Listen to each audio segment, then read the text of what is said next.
I'm Randy Floyd. I have a business called Midwest Anxiety. I'll just take a picture of this. They struggle got purpose and we grow.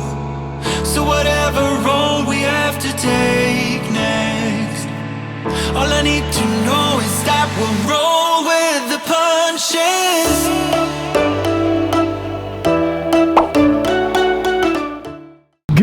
Good morning, y'all. Hey, happy Tuesday. Here we are. This is a special episode, y'all. It's a special episode. Episode 44 is a special episode. Why? Because we tie the longest running series episodes that I've ever done. I did 44 episodes of the Ask Midwest Anxiety show and then pushed pause on that, and here we are on episode 44 of Midwest Anxiety Daily. Yeah! The cool thing about this is, guys, that it took us 3 years. It took us 3 years to get to episode 44 of Ask Midwest Anxiety, and it's taken us less than 3 months to get to Midwest Anxiety Daily, to episode 44. So we are on a roll, guys. We are on a roll. And it's time to celebrate today with some, I don't know if it's frozen yogurt, if it's custard, if it's ice cream. I grew up in an era where we called everything ice cream.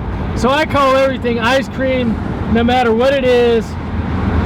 But we're headed to Foos to get some ice cream, to get some froyo, to get some, I don't know, ice cream. We're gonna call it ice cream. We're going to get some ice cream to celebrate, y'all. We're going to get some ice cream.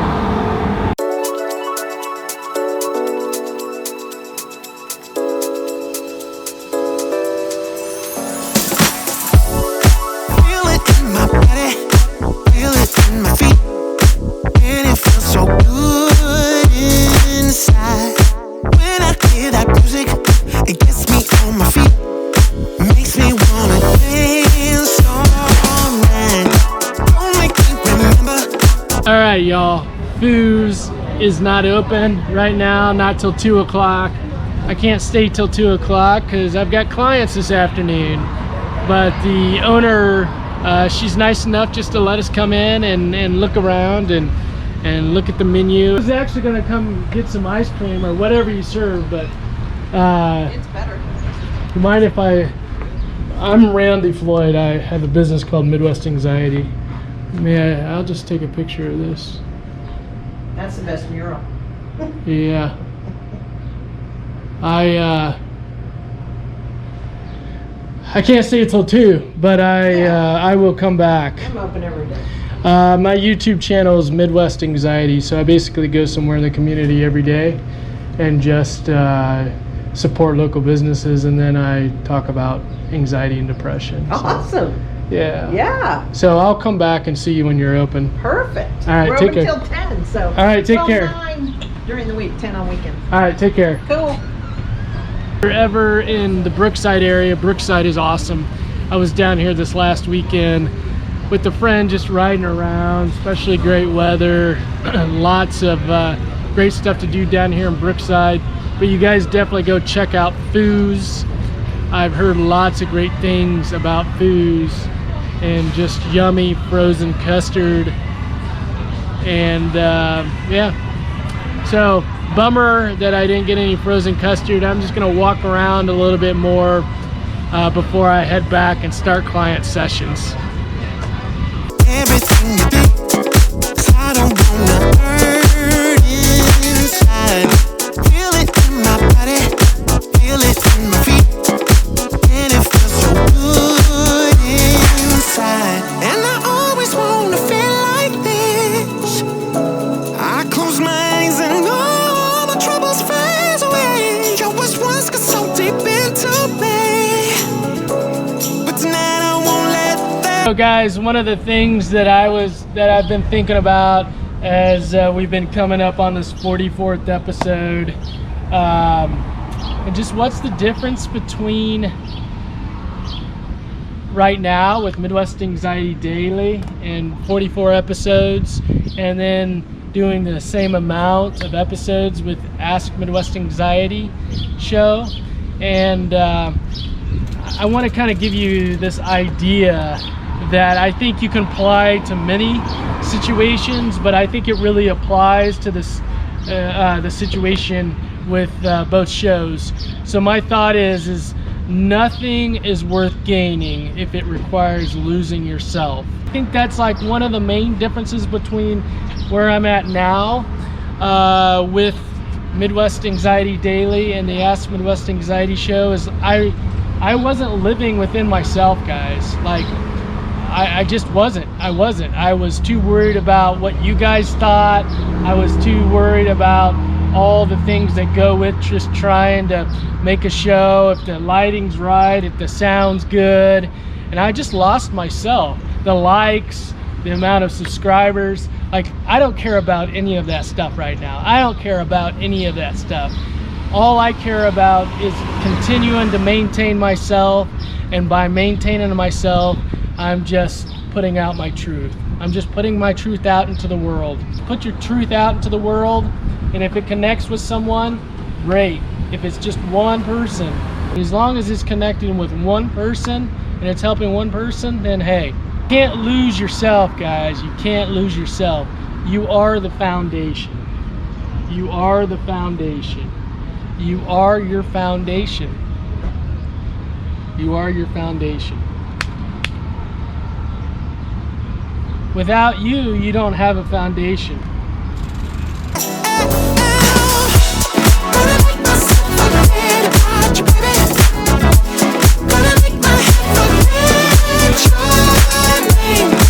Okay, it's time for what's been coming up in client sessions. All right, y'all. I've been seeing clients all day today. Lots of clients. As I always talk about, I wish you could see all the awesome stuff that goes on in these client sessions. So much awesomeness, but you're just getting to see kind of like the outsides. You're getting to see the outsides, and hopefully I'm bringing you some value. You're getting something out of this, but yeah, there's just what do I pull from client sessions? One thing, as I'm talking with college age students, and this maybe is something for you parents to think about, and even you college age students, you know, with COVID right now and this experience, you know, it's what, June, whatever this is, June 16th. It's like, you know, it's one thing to have to figure out kind of like how to attend college, or really even school. We'll even talk about high school here, with all the kind of concerns about, you know, health risk and all that. But I think there's another concern that's coming out here, is just the overall experience, the learning experience of when you're in college. Are you looking to get just the credit, and are you looking to get the degree? Or are you actually learning, are you wanting to get the experience and the knowledge that comes with going to college? And I think that is, I guess I would say for parents talking to your college age child, like, I think that's a major conversation to have. What are you looking to get out of this experience? Because, you know, I've had conversations lately about, like, I'm looking to get more than just the credit and the diploma. I'm looking to get this knowledge.